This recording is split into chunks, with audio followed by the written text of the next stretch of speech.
다시 하나가 되게 이끄소서. 당신의 빛이 빛나는 밤에 그 선하님이 우리를 감싸시. 믿음으로 일어날 일 기대하네.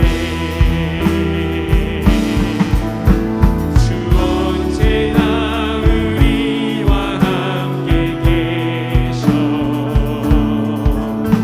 하루 또 하루가 우리 한 번 더 찬양합니다.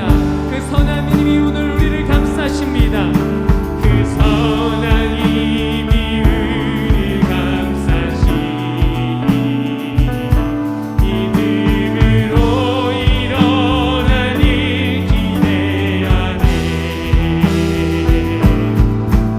주 언제나 우리와 함께 계셔. 하루 또 하루가 늘 새로워. 우리 교회 가운데 새 일을 행하신 우리 하나님께 영광의 박수 올려드리겠습니다. 고난 내 영혼 편히 쉴 곳과 풍랑이라도 안전한 포구 폭풍까지도 다스리시는 주의 영원한 파르시해. 고난 내 영혼 편히 쉴 곳과 풍랑이라도 안전한 포구 폭풍까지도 다스리시는 주의 영원한 파르시해. 주의 영원하신 팔 밖에 나사 항상 나를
할 때에 기뻐 참니 소리 외치고 겁과 두려움 없어지리니 영원하신 팔에 앉으세 주의 팔에 크신 팔에 앉으세 주의 팔에 영원 우리 한 번 더 믿음의 고백으로 주님의 팔에 주의 팔에 크신 팔에 아멘 주의 팔에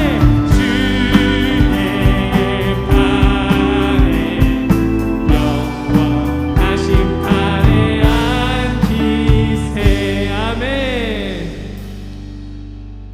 나의 가는 길 주님 인도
높임을 받으소서.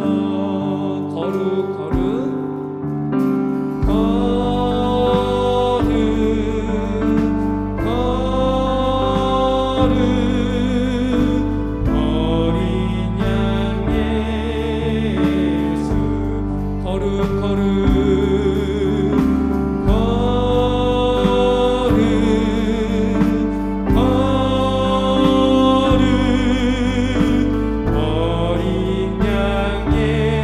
한 번 더 찬양합니다. 거룩 거룩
나의 마음에 찾아와 주셔서 나의 마음의 보좌 가운데로 찾아와 주시옵소서.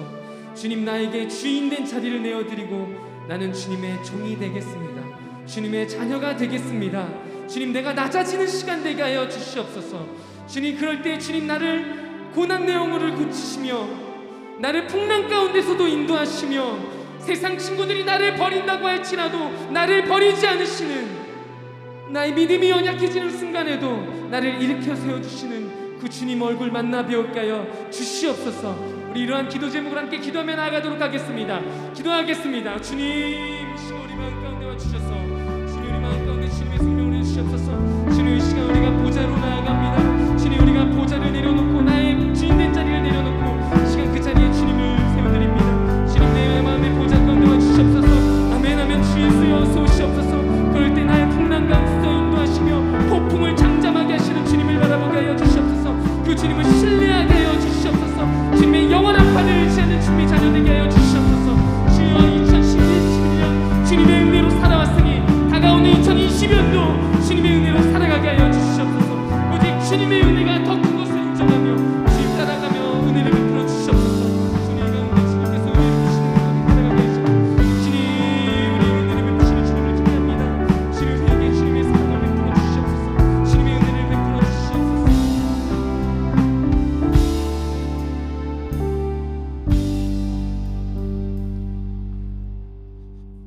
시간 우리를 대표하여 박한분 권사님 기도해 주시겠습니다. 제가 기도하도록 하겠습니다. 하나님 감사합니다. 2021년이 이제 다 지나가고 있습니다.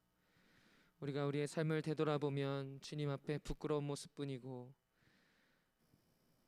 또 가짜 같은 모습뿐이지만 주님, 오늘도 주님께서 우리를 이끌어 주시고 우리를 구원하시는 그 사랑은 우리 안에서 날마다 생명으로 고동치니 우리 안에 진리가 있음을 고백하기 위하여 이 자리에 나왔습니다. 주님, 이 예배 가운데 찾아오셔서 주님께서 우리 가운데 살아계심을 드러내 주시고 주님만이 우리의 주님이시오, 우리의 교사시오, 우리의 구주이시오, 우리의 친구라는 것을 간절하게 고백하는 귀하고 복된 시간 되게 하여 주시옵소서. 오늘 특별히 말씀 전하시는 남성현 목사님 가운데 함께 해주셔서 그 말씀을 들을 때 우리 마음 가운데 깨지지 않던 것들이 깨지게 하여 주시고 무너지지 않던 성벽들이 무너지게 하여 주시고 또 우리가 다시 세울 것이 있다면 우리 마음 가운데, 우리 교회 가운데 주님의 말씀을 세워가는 귀하고 복된 시간 되게 하여 주시옵소서. 감사드립니다. 사랑이 많으신 예수님의 이름으로 기도드렸습니다. 아멘.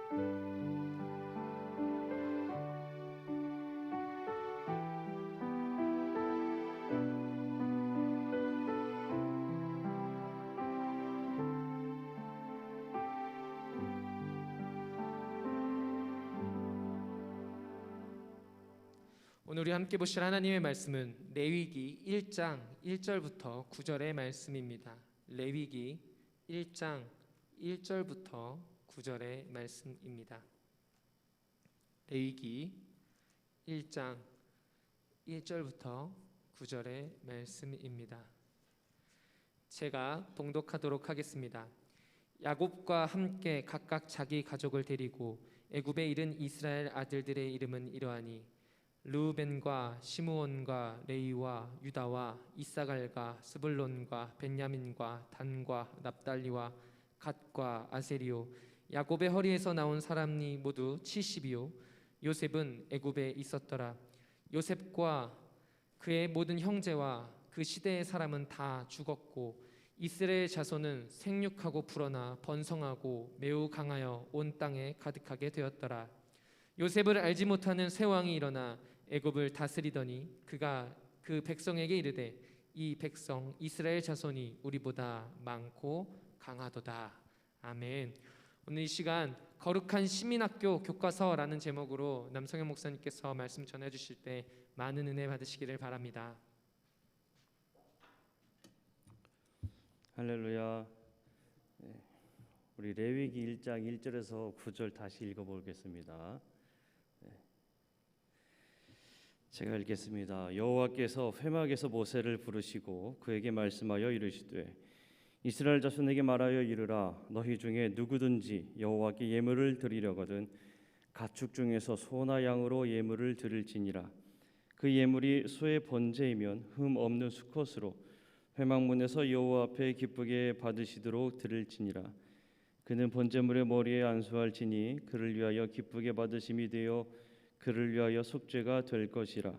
그는 여호와 앞에서 그 수송아지를 잡을 것이요 아론의 자손 제사장들은 그 피를 가져다가 회막문 앞 제단 사방에 뿌릴 것이며 그는 또 그 번제물의 가죽을 벗기고 각을 뜰 것이요 제사장 아론의 자손들은 제단 위에 불을 붙이고 불 위에 나무를 버려놓고 아론의 자손 제사장들은 그 뜬 각과 머리와 기름을 제단 위에 불 위에 있는 나무에 버려놓을 것이며 그 내장과 정강이를 물로 씻을 것이요 제사장은 그 전부를 제단 위에서 불살라 번제를 드릴지니 이는 화제라 여호와께 향기로운 냄새니라.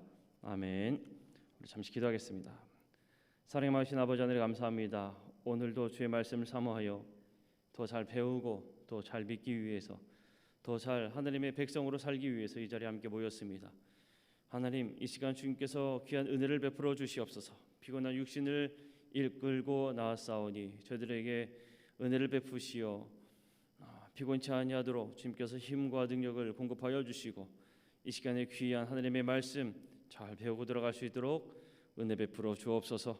감사드리며 예수 그리스도 이름으로 간절히 기도드리옵나이다. 아멘. 오늘 시간 하나님의 은혜가 함께하는 귀한 은혜 시간 되길 간절히 소망합니다. 그 어깨 너머로 배웠다라는 말이 있습니다. 요즘에 사실 어깨 너머로 배웠어요 이런 얘기 잘 안 씁니다. 요즘에는 유튜브 보고 배웠습니다 이런 이야기를 많이 하죠.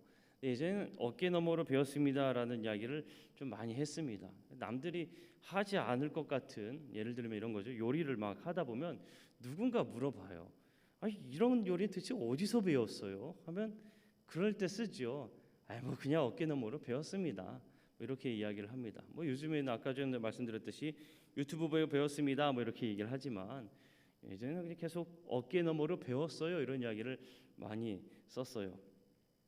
근데 어깨 너머로 배우면 사실 여러분 곧잘 해요. 어깨 너머로 배워도 잘 하고요. 비슷하게 하기도 합니다. 근데 한 가지 단점이 있습니다. 그 단점이 뭔지 아십니까? 흉내는 내도 똑같지는 않아요. 아주 핵심적인 부분은 배우지 않았기 때문에 모릅니다. 그러니까 제법 흉내는 낼 수 있지만 정확하게 그거를 정확하게 하지는 못해요. 제대로 배우지 못하면 잘하는 것처럼 보일 수는 있지만 여러분 그 한계가 있다는 거죠. 어설프게 배우면 또 무슨 문제가 있냐면 더 안 배우려고 해요. 어느 정도 알기 때문에 이거는 더 배워야 되는데 더 배우지 않습니다. 왜냐하면 그냥 아는 대로 해도 되니까 이런 문제가 있어요. 뭐 예를 들면 또 이렇게 얘기할 수가 있죠. 저도 찬양인도 할 때 기타를 치잖아요. 기타를 독학해서 어설프게 배워서 잘 치지를 못해요. 어느 정도는 치지만 그 이상은 칠 수가 없습니다. 왜냐하면 저도 어깨 너머로 배워서 그렇습니다.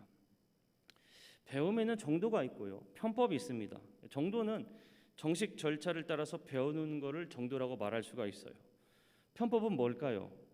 필요한 것만 그때그때 따라 배우는 것을 가지고 이제 편법이라 말할 수가 있습니다. 그러면 정도와 편법은 지금 당장 출발하게 되면 사실 그 차이가 별로 나지가 않아요. 제대로 배우는 거나 편법으로 필요한 것만 배우는 거나 별 다를 바가 없습니다. 그런데 어느 정도 이 선에 이르게 되면 절대로 편법으로 배운 거는 이 정도를 따라 배운 거를 이길 수가 없습니다. 그 한계를 넘어가지를 못하게 돼요. 그래서 아무리 힘이 들고 어려워도 정말 힘들고 어려워도 제대로 배우는 게 참 중요합니다. 신앙생활도 마찬가지예요. 신앙생활도 우리가 그냥 신앙생활 열심히 한다 하면 교회 열심히 나온다 이렇게 말하지 않아요. 신앙생활도 잘하려면 잘 배워야 합니다. 말씀도 잘 배워야 되죠. 교리가 뭔지도 배워야 되죠. 우리가 왜 찬송하는지 왜 기도하는지도 배워야 돼요. 헌금 생활이 무엇인지도 배워야 돼요. 신앙생활에 있어서도 신앙의 기본적인 부분을 잘 배워야만 신앙생활을 아주 바르게 잘할 수가 있습니다. 제가 예전에 교회에서 이제 신방을 그 전에 있을 때는 이제 신방을 다녔는데 참 신앙생활을 열심히 하는 집사님, 권사님들이 그런 이야기를 종종 했습니다. 내가 초신자일 때에 이제 원로가 되신 거죠. 그때는 저 원로 권사님께서 속장님이셨는데 나를 참 잘 인도해 주셨다고, 나를 참 이끌어 주셨다고. 그래서 거기에서 속장님을 따라 배워서 내가 신앙생활 지금처럼 할 수가 있는 거라고 그렇게 고백했던 고백을 종종 들었습니다.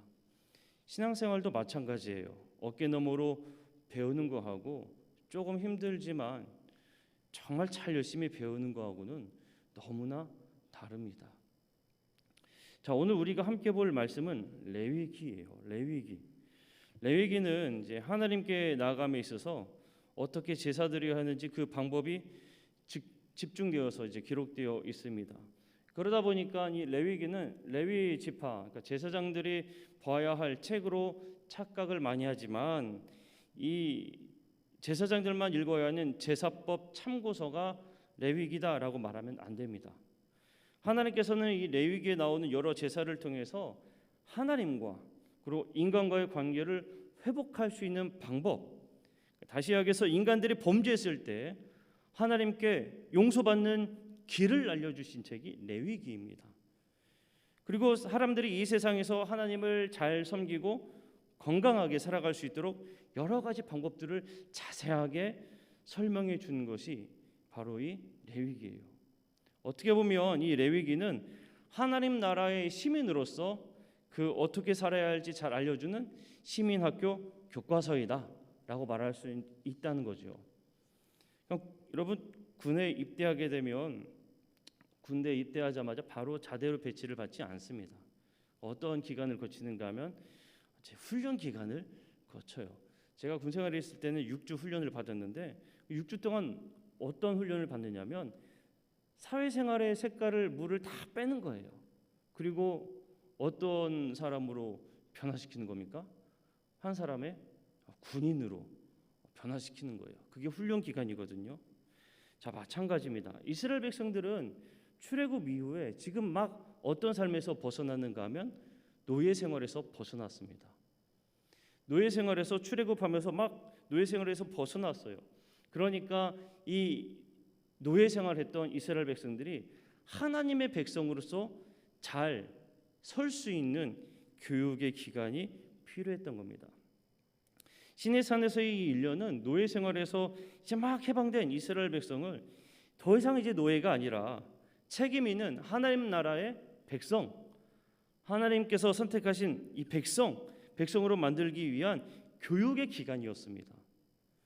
그들에게 있어서는 마치 하나님 나라의 학교라고 말할 수가 있는 거죠.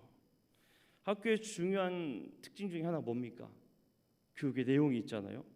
그래서 이 성막이 세워진 이후에 시내산을 떠나기 전까지 1년 20일 동안 주어진 이 레위기라는 이 책은 거룩한 시민, 거룩한 하나님의 백성이 되기 위해서 지켜야 할 하나의 시민학교 최고의 교과서다라고 말할 수가 있습니다. 이스라엘 백성들이 이 레위기를 통해 어떻게 하면 하나님 나라의 백성이 될 것인가를 잘 알려주는 게 레위기예요. 너무나 중요한 참고서, 아니 교과서인 겁니다. 자, 그러면 우리가 이제 레위기에 대해서 우리 함께 이제 보면서 은혜를 나누도록 하겠습니다. 먼저 이제 레위기 1장에서 7장까지 첫 번째로 5가지 제사를 이 3가지 방법으로 잘 설명해 주는 내용이 1장에서 7장까지 나타납니다. 앞서서 출애굽기 후반에 성막의 설계 그리고 시공에 관해서 나오게 됩니다. 성막 건축이 완성되면서 이제 본격적으로 하나님께서는 성막에서 행해야 할 5가지 제사법에 대해 말씀해주고 계세요. 5가지 제사법은 이제 쉽게 말해 이겁니다. 하나님과 우리 인간과 만나기 위한 만남의 절차가 제사예요. 그러니까 어떻게 제사를 드려야 될지를 그걸 알려주시는 거예요. 제사장 나라의 제사에서는 우리 인간들을 향하신 하나님의 그 마음이 상당히 깊이 내재되어 있습니다. 왜냐하면 죄 지은 인간이 하나님과 만날 수가 없잖아요. 그러니 하나님과 만남을 갖기 위해서 어떻게 만나야 되는지에 대해 알려주신 이것이 바로 제사법입니다. 그러니까 제사법은 죄 지은 인간이 제사를 통해 하나님께 용서받을 수 있는 귀한 시간이에요. 그러니까 제사는 하나의 은혜의 통로인 겁니다. 은혜의 통로. 더 놀라운 사실은 이 하나님의 용서는 누구든지 하나님께서 용서하신다는 차별이 없다. 누구든지 용서함을 받는다. 그리고 어떠한 죄든지 어떠한 허물이든지 사함을 얻는다라는 게 그 말씀에 들어가 있습니다. 이 제사법 안에 담겨 있는 의미들을 우리가 살펴보는 게 지금 21세기 사는 우리에게 있어서도 상당히 중요한 겁니다. 왜겠어요? 우린 예수 그리스도를 통해 우린 은혜의 통로를 경험하지 않습니까? 하나님께서 이스라엘 백성들에게 주신 이 제사법을 통해서 우리는 어떻게 하나님과의 이 은혜의 시간, 은혜의 통로를 가져야 할지를 생각해 볼 수가 있는 겁니다. 자, 5가지 제사에 대해서 나타난다 말씀하셨어요. 첫 번째는 번제입니다. 번제는 자신의 생명을 드리는 마음으로 이제 하나님께 소, 양, 염소, 비둘기를 가져다가 그 머리에 안수하고 각을 뜨고 불사르는 제사입니다. 불사르는 제사예요. 그래서 이걸로 하나님 앞에 향기로운 냄새를 드리는 게 번제예요. 곡식을 드리는 소제는 재산을 바친다는 의미가 있습니다. 재산을 바친다는 의미가. 왜냐하면 성실하게 노력한 결과로 얻은 이 곡식을 감사하는 마음으로 하나님께 드리는 게 바로 소재예요. 자, 그런가 하면 여러분, 감사한 일이 있을 때, 그리고 서원하거나 그리고 자원할 때 드리는 게 화목제입니다. 근데 화목제는 특별히 이웃과의 나눔을 허락하신 귀한 제사입니다. 그래서 화목제는 내장은 불살라서 하나님께 드리고 이 남은 고기를 가지고 이웃들과 함께 나누는 게 이 화목제였어요. 속죄제는 이스라엘 백성이 죄를 범해서 하나님과의 관계에 만약에 문제가 생겼어요. 문제가 생기면 이를 바로잡기 위한 제사가 속죄제입니다. 이스라엘 백성들이 하나님과 관계 문제가 생겼을 때에 그 관계를 회복시키기 위해 제사를 드렸던 게 속죄제예요. 지금의 우리의 말로 이야기하면 복음과 같겠죠. 하나님과의 관계를 회복하는 거니까요. 마지막으로 속건제는 여러분, 우리가 죄를 범할 때 알면서 범하는 경우도 있지만 나도 모르게 죄를 범하는 경우도 있잖아요. 잘 인식하지 못한 사이에 하나님 앞에 범죄했을 때, 하나님의 말씀을 어겼을 때, 그리고 이웃에게 잘못을 하는 그러한 등의 실수로 죄를 범했을 때에 하나님께 용서를 구하는 제사가 이 속건제입니다. 근데 이 속건제는 죄를 회개하면 용서해 주시는 건 분명히 하나님의 은혜이지만 반드시 그에 따르는 보상함이 있어야 한다. 그래서 보상을 함으로 인해서 잘못에 대한 책임을 지는 백성이 되어야 한다라고 알려주는 게 속건제입니다. 하나의 예를 들어 드릴게요. 여러분, 삭개오 잘 아시잖아요. 삭개오가 예수님을 만나고 나서 삭개오가 고백한 고백이 하나 있습니다. 누가복음 19장 8절에 보게 되면 삭개오가 이렇게 고백을 해요. 주님 앞에 만일 누구의 것을 속여서 빼앗은 일이 있으면 네 갑절이나 네 배나 갚겠습니다. 이렇게 고백하거든요. 그러니까 내가 누군가에게 해를 끼치면 네 배나 갚겠습니다. 이게 바로 속건제라는 겁니다. 삭개오도 속건제 내용을 잘 알고 있었다는 이야기이죠. 자, 이렇게 5가지 이 제사법에 대해서 이야기해주고 있어요. 근데 이 5가지 제사법에 있어서는 3가지 방법으로 드리게 됩니다. 어떠한 방법인가 하면 첫 번째는 예물이 있습니다. 모든 제사에는 예물이 있어요. 예물을 가지고 제사를 드려야 합니다. 예물 없이 제사를 드리는 건 하나도 없습니다. 두 번째는 뭐냐면 하나님의 이름을 드리고 택하신 곳, 그러니까 성막에서 드리잖아요. 성막의 성전은 하나님께서 지으신 그 성전, 하나님이 계시다라고 고백하는 하나님의 이름을 드리고 택하신 곳, 그곳에서 제사를 드립니다. 세 번째로는 제사는 혼자 가서 드리는 게 아니에요. 누군가의 도움을 꼭 받아야 됩니다. 그 누군가의 도움이 누구냐면 제사장이에요. 제사장의 도움을 받아서 제사를 드려야 했습니다. 방법은 5가지, 제사는 5가지를 알려주셨지만 방법은 똑같아요. 예물을 가지고 하나님께서 선택하셨 그곳에 가서 제사장의 도움을 받아 제사를 드려야 했습니다. 이것을 가지고 1500년까지 계속 이어갔어요. 그러다가 예수님께서 십자가 위에서 하나님의 어린 양으로 그리고 왕 같은 대제사장으로 한 번의 제사로서 모든 것을 완성시켜 주신 것입니다. 그리고 이 예수님의 죽으심이 상당히 우리에게는 의미가 있는 거예요. 우리는 레위기에 나온 이 5가지 제사법을 통해서 무엇을 할 수 있는가 하면 인간과 거룩한 이 하나님께서 인간과 관계를 맺고 싶어 하시는 그 거룩한 하나님에 대해 우리는 이 마음을 볼 수가 있는 거예요. 사람과의 관계를 갖고 싶지만 하나님은 거룩한 분이시기 때문에 그냥 맺을 수 없어서 이렇게 방법을 제시해서 친절하게 아주 잘 알려주신 겁니다. 그리고 나눔과 섬김을 향기로 받으시는 분이 바로 하나님이시고 인간의 건강을 생각하시는 하나님의 마음까지도 이 안에 담겨 있다는 겁니다. 여러분, 지금의 제사라고 하면은 무엇을 말할 수 있겠습니까? 우리가 지금의 제사는 예배라 말할 수가 있죠. 아까 제사가 뭐라고 그랬습니까? 하나님과의 관계를 향한 은혜의 통로라고 했죠. 마찬가지입니다. 그럼 예배가 뭐겠습니까? 하나님과의 소통이 이루어지는 은혜의 통로가 되는 겁니다. 그래서 예배는 매우 중요해요. 예배가 매우 감사할 일이에요. 누구나 차별 없이 주시는 하나님의 은혜의 수단이기 때문에 너무나 귀한 것이 예배입니다.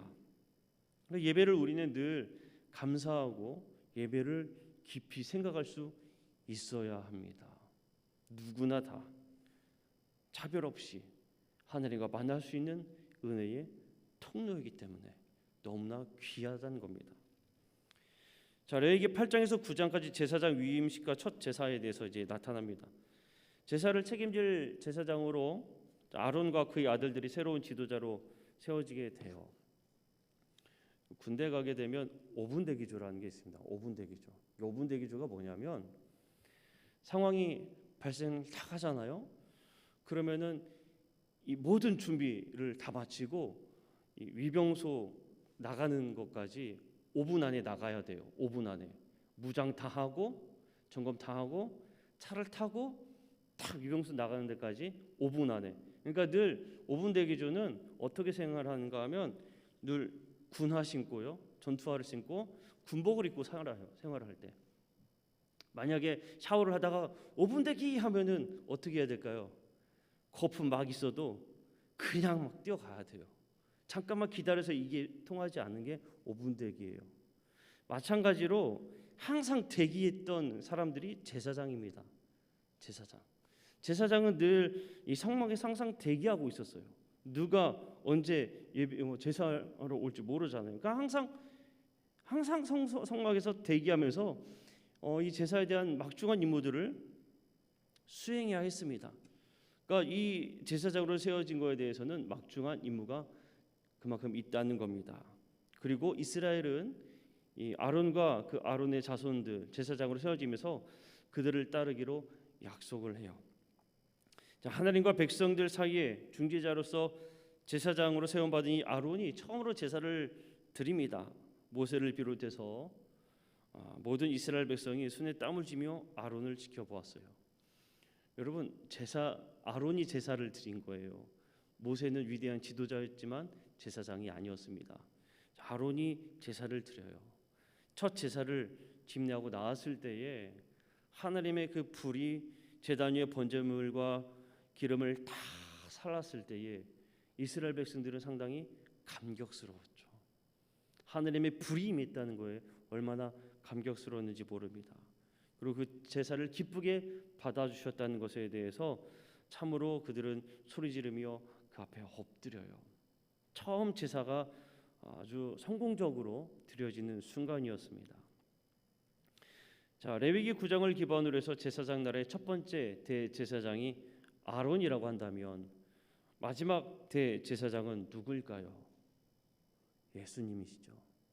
예수님께서 우리 모두의 죄를 대신하는 산 제사를 드리신 겁니다. 예수님을 통해서 우리가 그래서 하나님과의 관계가 회복되게 된 겁니다. 세 번째로 이 레위기 10장에 나답과 아비후 사건이 등장합니다. 나답과 아비후. 아론의 첫째 아들과 둘째 아들이에요. 나답과 아비후는 아론과 마찬가지로 제사장으로 세움을 받았어요. 그런데 나답과 아비후가 하나님의 불에 의해 태워지는 아주 참혹한 끔찍한 아주 사건이 발생하게 됩니다.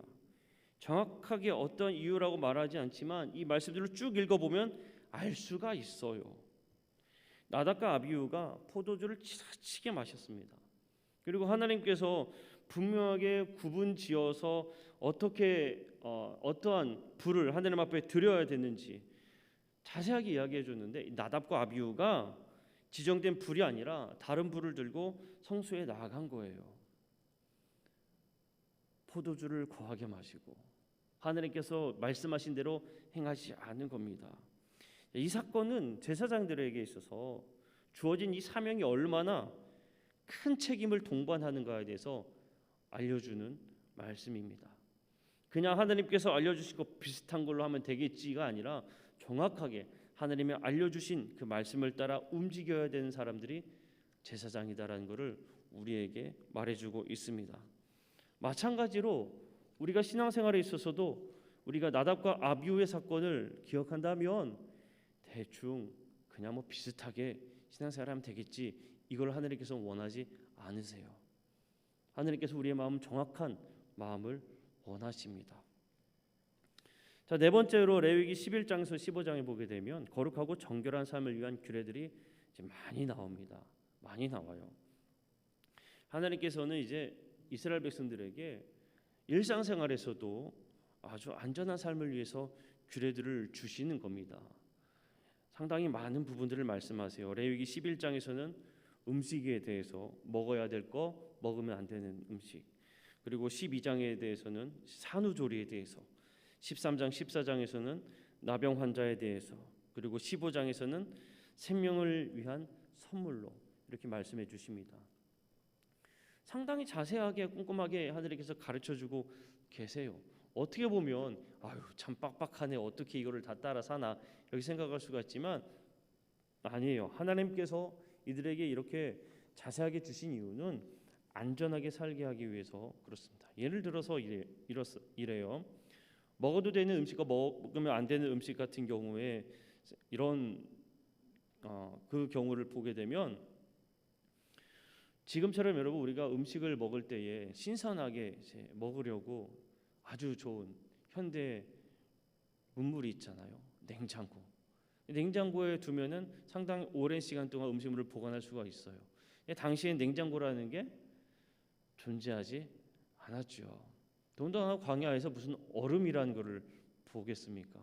그러니까 음식이 상하기 쉬운 음식과 그리고 조금 그래도 먹을 수 있는 음식에 대한 구분이 정확하게 알아야 돼요. 하나님께서는 이스라엘 백성들이 안전하게 먹을 수 있는 그 규례를 주신 겁니다.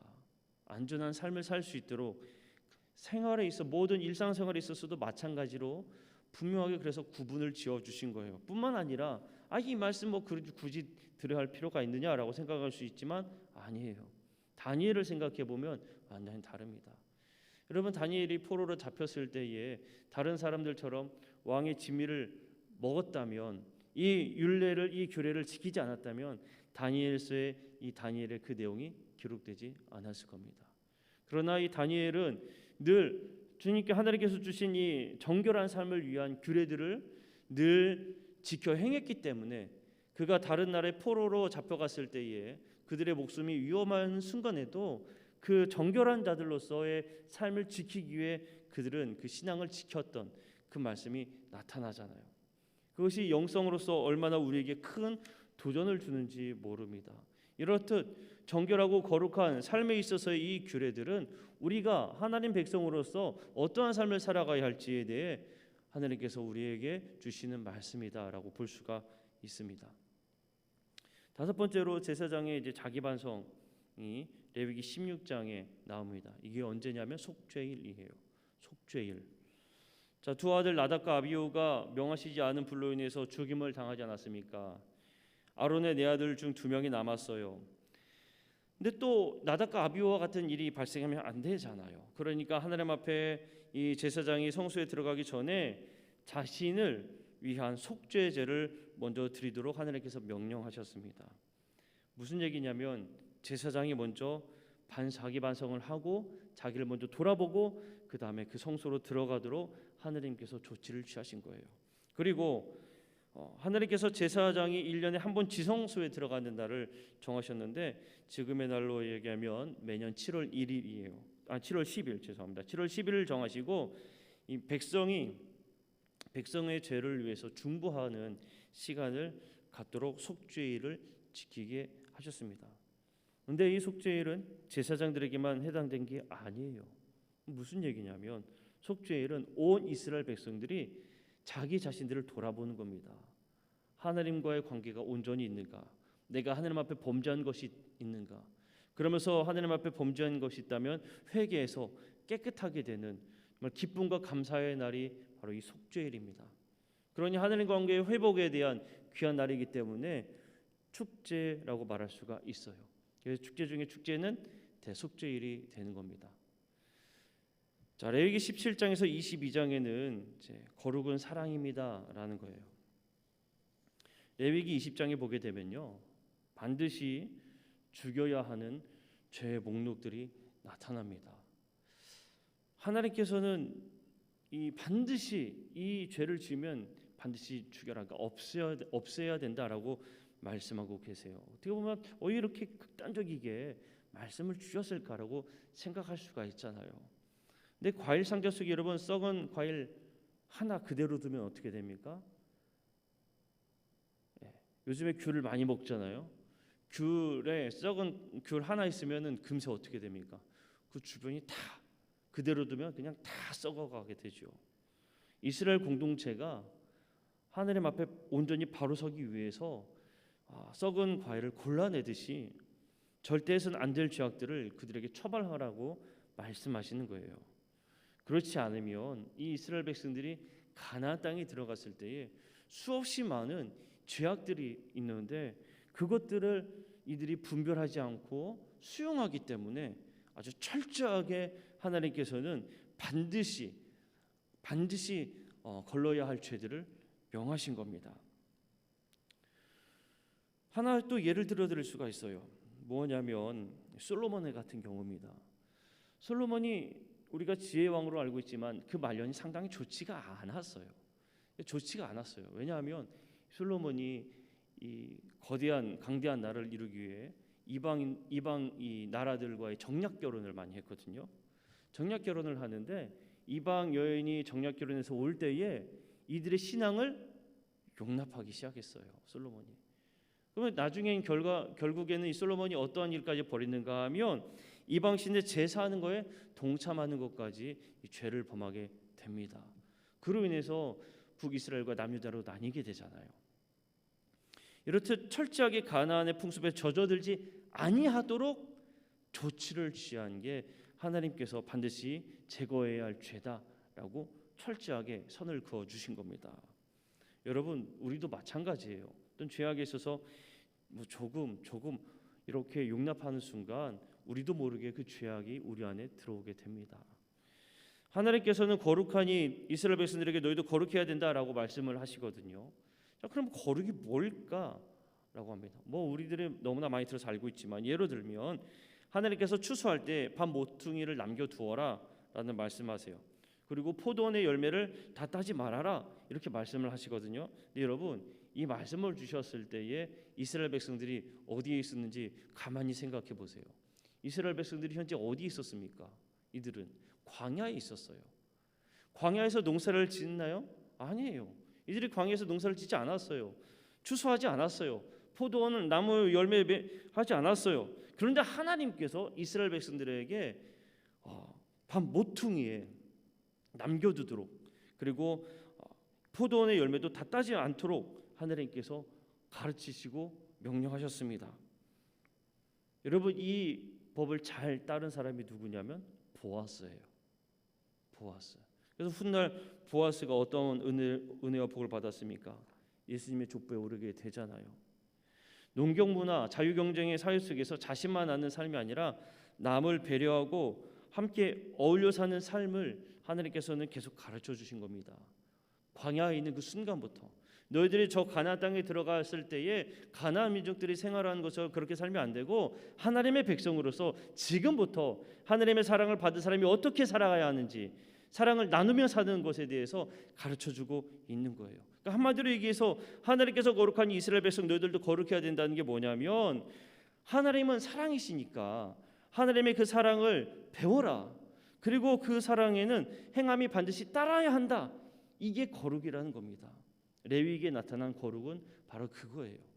하나님의 사랑이니 하나님의 사랑을 너희들도 배우고 하나님의 사랑을 배웠다면 그것을 행해야 된다. 이게 레위기에 나타난 거룩의 의미입니다. 그러니까 거룩하다, 우리는 거룩한 백성이야 라고 말로만 외치지 말라는 겁니다. 말로만 외쳐서는 안 된다는 거예요. 이웃사랑을 통해서 행동으로 나타나야 하는 구체적인 실천이 거룩이다 라고 우리에게 가르쳐주는 겁니다. 자, 마지막으로 일곱 번째 23장에서 27장까지 이스라엘의 절기 문화와 두 가지 미래에 대해서 이야기해 줍니다. 여러 가지 절기들이 나와요. 안식일, 유월절, 무교절, 7월 1일에 있는 안식일, 7월 10일에 있는 속죄일, 초막절 등이 나타나요. 하나님께서 제안하신 이 절기 문화는 두 가지로 말할 수가 있습니다. 무엇이냐면 하나는 쉬는 문화예요. 또 하나는 약자를 위한 문화입니다. 하나님께서는 이 절기 기간에 아무것도 하지 말라고 명령하셨거든요. 그냥 명령하신 게 아니에요. 모두가 쉴 수 있도록 약자를 위한, 충분히 약자를 위한 배려하는 하나님의 마음이 이 안에 담겨 있습니다.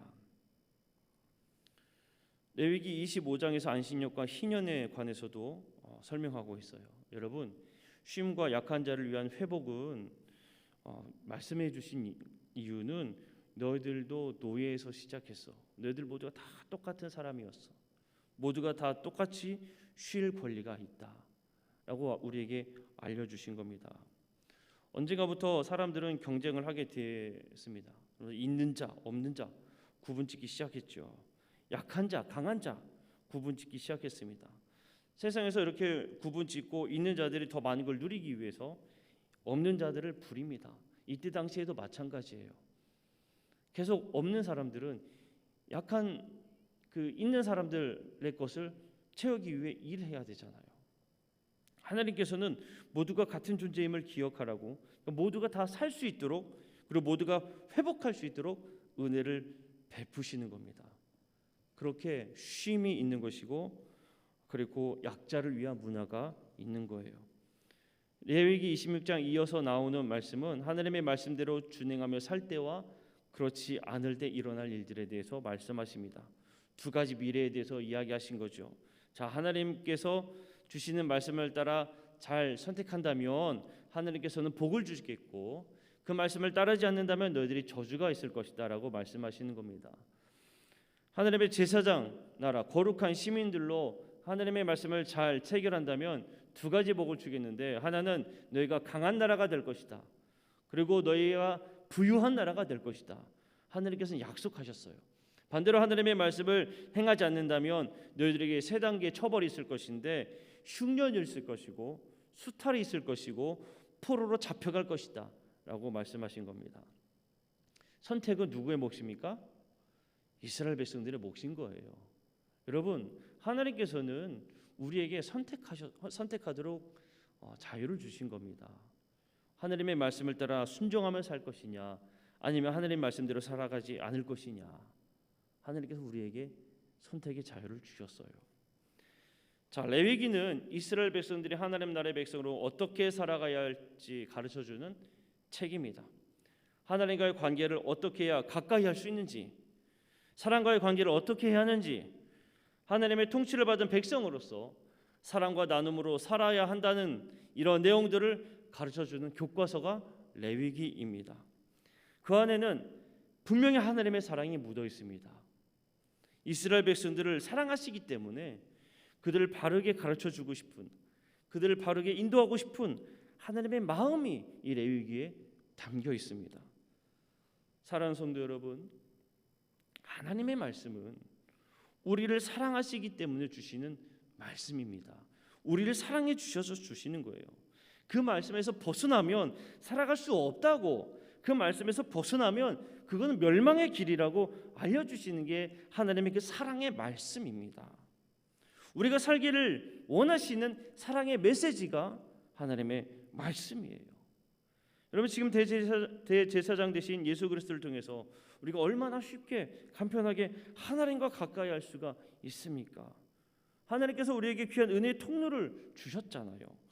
예수 그리스도를 통해 이스라엘 백성들이 사랑을 베풀며 살아있듯이 우리도 예수님을 닮아서 어떻게 사랑을 하며 살아가야 할지를 가르쳐주고 계십니다. 지금도 하나님 나라의 시민 교과서를 우리에게 계속 말씀하시면서 배우라고, 어깨 너머로 대충 배우지 말고 하나님 나라의 백성으로서 제대로 배워서 살라고 우리에게 말씀하고 계십니다. 우리는 주님께서 주시는 말씀을 마음에 새기고 깊이 묵상하며 살아야 합니다. 머리로만 아는 것으로 끝나는 게 아니라 진정 행함이 있는, 어떻게 살아야 할지 행함이 있는, 그리고 그 행함으로 나아갈 수 있도록 우리에게 실천적인 모습으로 이끌어 주시는 그것이 바로 우리에게 주시는 하나님의 말씀입니다.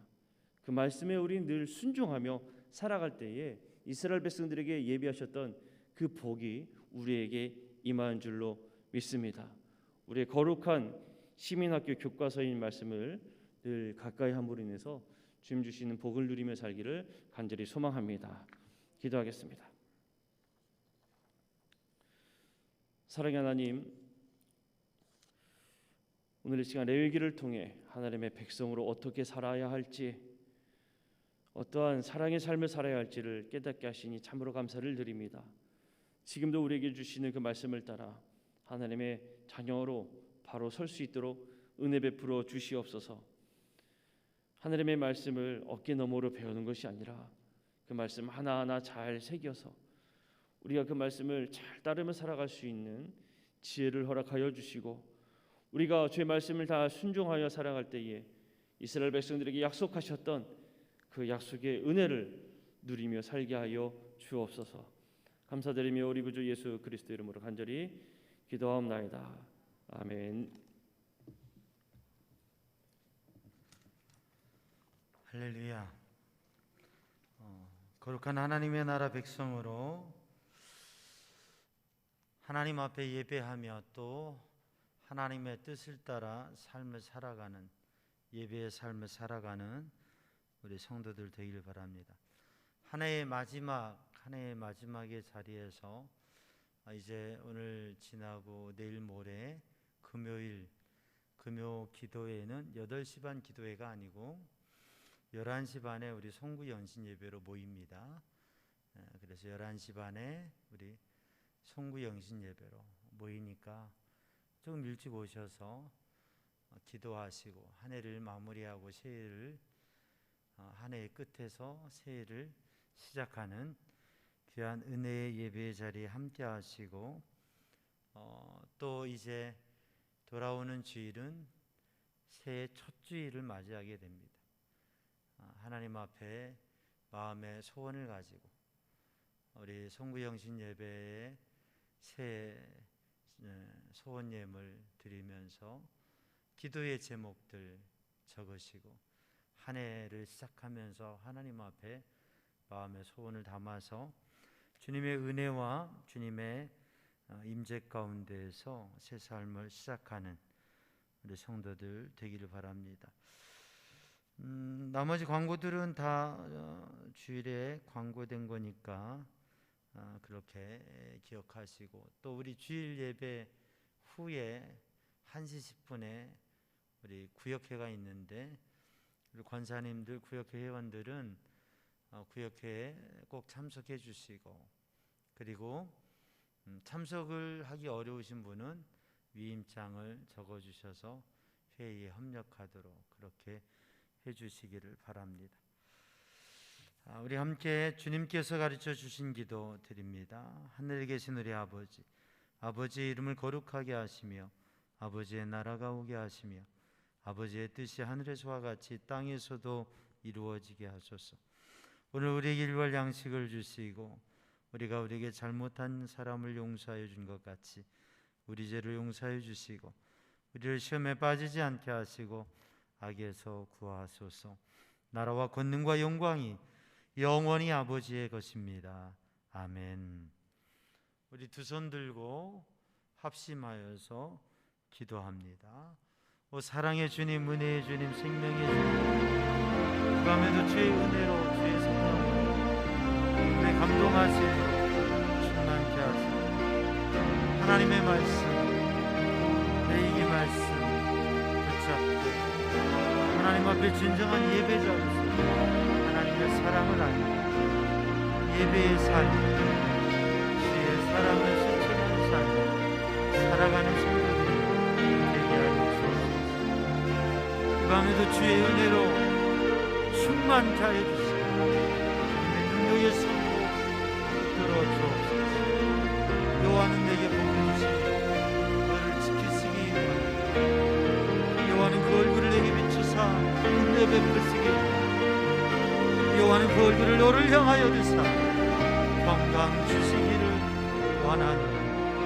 우리 주님의 은혜, 주님의 말씀, 주님의 능력의 손에